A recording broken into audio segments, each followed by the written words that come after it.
Hello, you're watching News Mongolia on MNB World, and I'm your host, Jargalma Tufshinjargal. Our top stories for today. The final voter list has been given to political parties and coalitions. Mongolia and Uzbekistan strengthened trade and economic ties during state visit. The Google company is to train 1,000 Mongolian professionals in digital skills. For the news, stay tuned.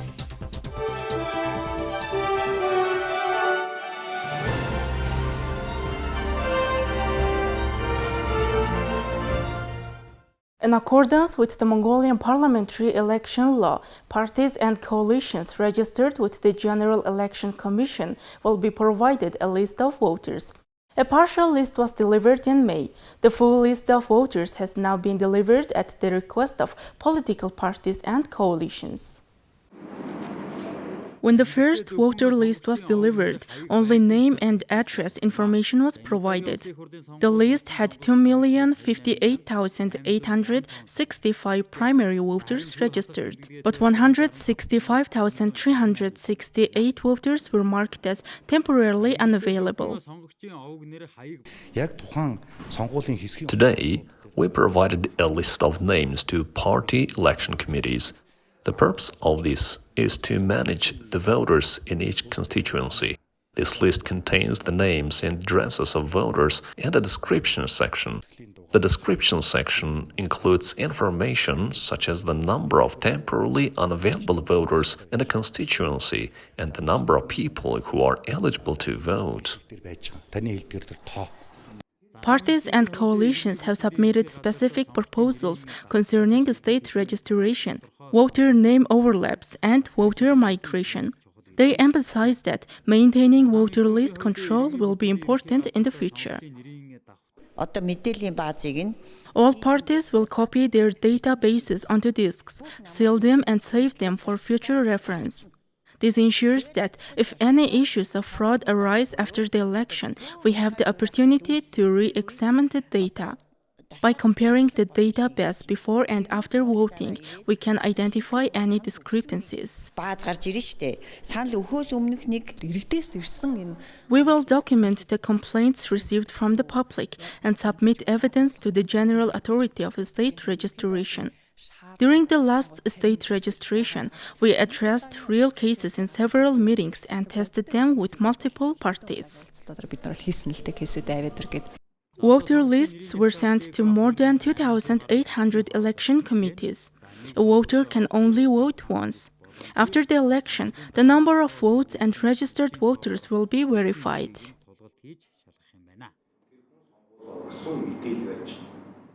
During his state visit to the Republic of Uzbekistan, Mongolian President Khurelsukh met with Uzbek President Shavkat Mirziyoyev and held talks with business leaders from both nations. Business representatives saw this meeting as a strong indication that their leaders are prioritizing the development of trade, as well as economic and investment relations. The presidents pledged their support for enterprises in key sectors such as mining, agriculture, light industry, transport, logistics, and tourism to boost trade turnover by 10 to 20 times in the near future. As part of the 2024-2026 Trade, Economic and Investment Cooperation Program, both countries approved a list of joint projects and programs to be implemented, facilitating mutually beneficial active collaboration over the next 2 years. Currently, over 10 Mongolian enterprises operate in Uzbekistan. The business forum held during the state visit included representatives from more than 300 Mongolian and Uzbek enterprises. The Mongolian National Chamber of Commerce and Industry and the Uzbekistan Chamber of Commerce and Industry renewed their memorandum of cooperation. They agreed to establish a joint business council to foster dialogue and cooperation in trade, investment services, and various industrial sectors. Entrepreneurs seek bigger markets.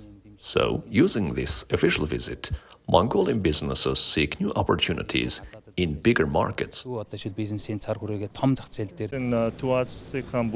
Uzbekistan and Mongolia maintain long-standing friendly relations in our region. In addition, we have some historical similarities. This official visit provides opportunities to strengthen bilateral ties as well as open new markets to Mongolia. Several companies, including Tavanbokt Solutions, Mongol Basalt, Dr. Autochain, and Era Gyms, signed a cooperation agreements with their Uzbek counterparts. For example, the Nura project, which uses advanced medical equipment and AI technology for early detection of cancer and lifestyle-related diseases, will be introduced in Uzbekistan. President Khrushchev's delegation included representatives from over 40 national manufacturers, small and medium enterprises, and producers. Last year, the trade turnover between the two countries amounted to $10 million, showing a steady increase despite a limited range of goods. Mongolia exported $4.6 million worth of processed sheep and lamb skins, intestines, frozen mutton, beef, and goat meat, while importing $5.4 million worth of grapes, fruits, food products, refrigeration equipment, and trucks from Uzbekistan.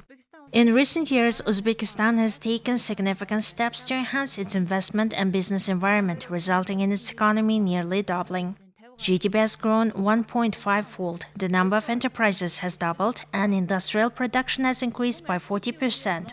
Last year, Uzbekistan's GDP was $90 billion, with a per capita GDP of $2,500, and its foreign trade turnover reached approximately $63 billion. Uzbekistan, a landlocked country rich in natural resources, has over 2,700 identified mining deposits and extracts more than 60 types of minerals. It ranks fourth globally in gold reserves and seventh in gold production. As part of growth with the Google Mongolia project, 350 individuals have received training in project management, data analysis, UX design, cybersecurity, digital marketing, online trade, and information technology. The project is notable for its accessibility and social impact, involving participants aged 18 to 65 from diverse backgrounds. Among the trainees were a peacekeeper from Sudan, a herder from Dornat province who traveled to Ulaanbaatar weekly, and mothers interested in online trading while caring for their children and seeking partners. Google invests a lot in society through educational programs and projects. I think it's considered a successful scale not only in Mongolia or internationally, but also internally at the Google company itself. The training was delivered both online and in classrooms, leveraging Google's expertise in human resources training and led by top teachers in various fields. Subjects included workplace skills, psychological, and aptitude training.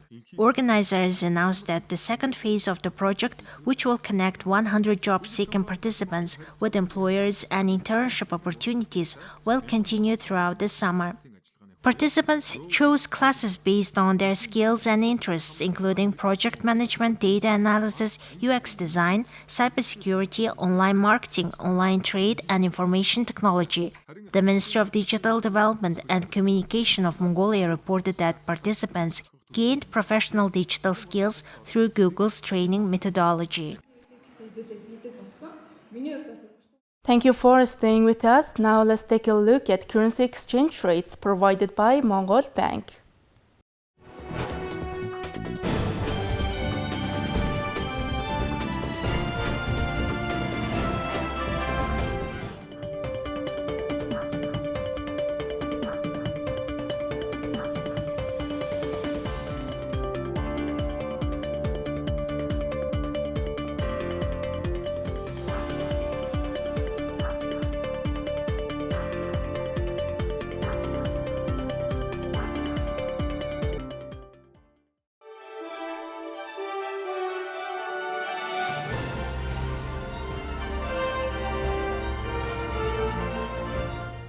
Next, our program will turn our attention to foreign news, partnered with international news agencies.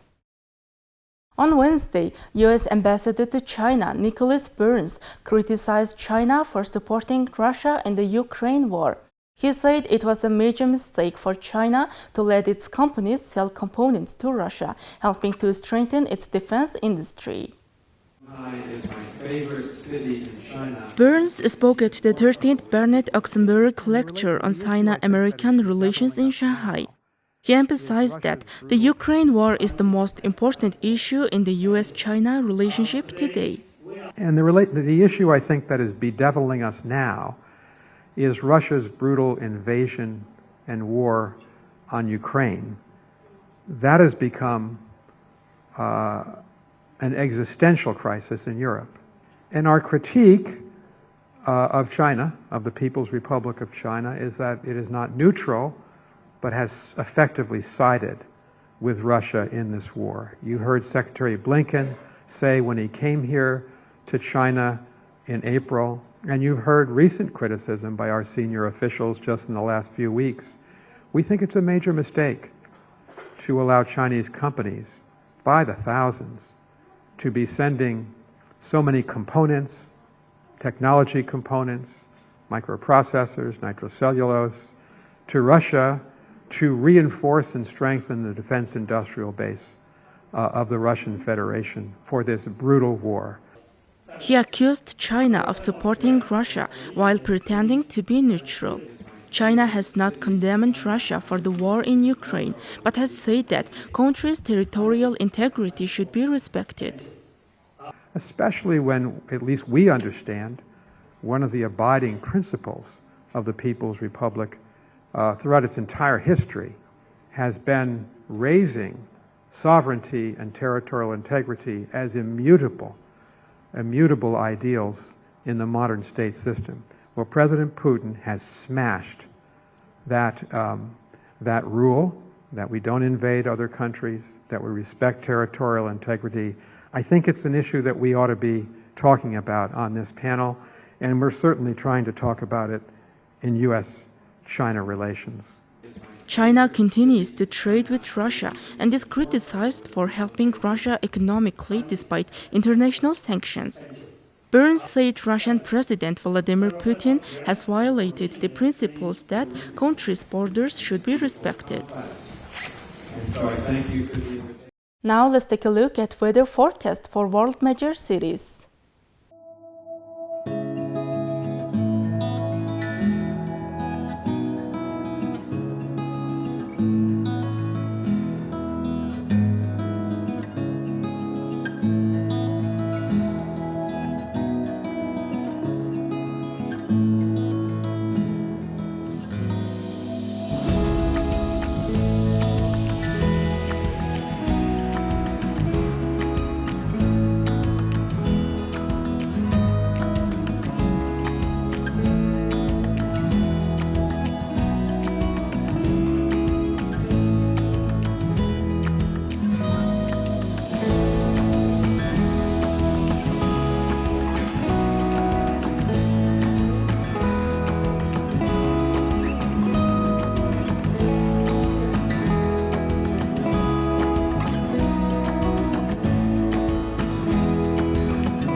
Well, that's all for today. Thank you for staying with us.